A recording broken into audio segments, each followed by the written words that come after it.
পরম যত্নে মুখে তুলে গরুকে খাওয়ানো হচ্ছে ঘাস।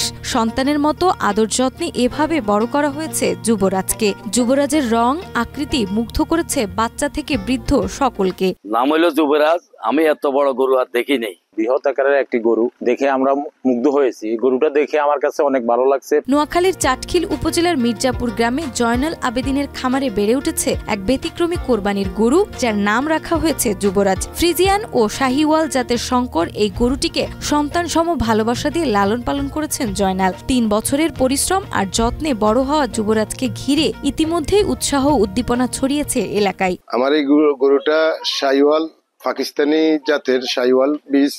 এই গরুটা আমি দীর্ঘ 3 বছর লালন পালন করেছি। আমার এই গরুটার নাম দিয়েছি যুবরাজ। গরুটাকে যুবরাজ বলে ডাক দিলে গরুটা শোয়া থেকে উঠে যায়।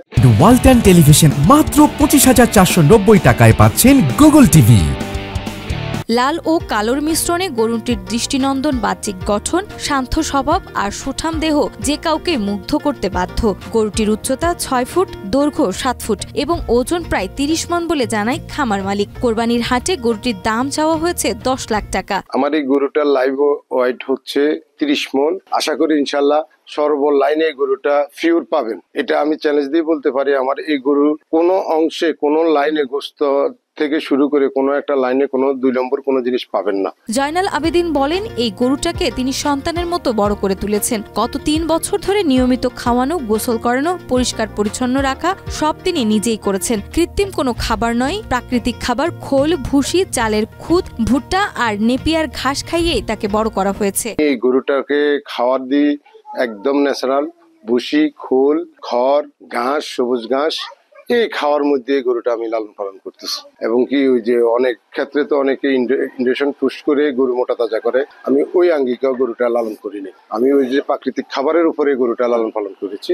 যুবরাজকে এক নজর দেখতে সকাল বিকাল ভিড় করছেন দূর দূরান্তের মানুষ। কেউ আসছেন ছবি তুলতে, কেউ আবার কোরবানির জন্য গরুটি কিনতে চান। আমি একটা গরু দেখছি এই খামারে, নাম হইল যুবরাজ। আমি এত বড় গরু আর দেখি নেই। এখন এই গরুটি খুবই বড়, অনেক লোক আইতেছে, যাইতেছে, চাইতেছে। তবে সবচেয়ে আমার মনে হচ্ছে চাটখিল থানার মধ্যে সেরা গরু হিসেবে এই যুবরাজ বড় গরু হিসেবে এই খামারে আছে। চাটখিল উপজেলা প্রাণী সম্পদ কর্মকর্তা বলেন, যুবরাজকে প্রাকৃতিক খাবার দিয়ে গড়ে তোলা হয়েছে এবং প্রাণী সম্পদ অধিদপ্তরের পরামর্শেই তাকে পরিচর্যা করা হয়েছে। গরুটি নিয়ে স্থানীয়দের মধ্যে ব্যাপক আগ্রহ দেখা যাচ্ছে। কুরবানির ঈদ যতই ঘনিয়ে আসছে, ততই এই গরুটির জনপ্রিয়তা বাড়ছে। তো উনি আমাদের প্রাণী সম্পদ অধিদপ্তর থেকে পরামর্শ নিয়ে গরুটি লালন পালন করছেন। পাশাপাশি উনি প্রাকৃতিক খাবার খাইয়ে এই গরুটাকে লালন পালন করছে। তার নিজস্ব ঘাসের প্লট রয়েছে এবং নিজস্ব মিক্সিং দানাদার খাবার দিয়ে সেই গরুটা লালন পালন করছেন। আমার যে প্রত্যক্ষ দর্শনে গরুটি সম্পূর্ণ সুস্থ এবং স্বাভাবিক মনে হয়েছে।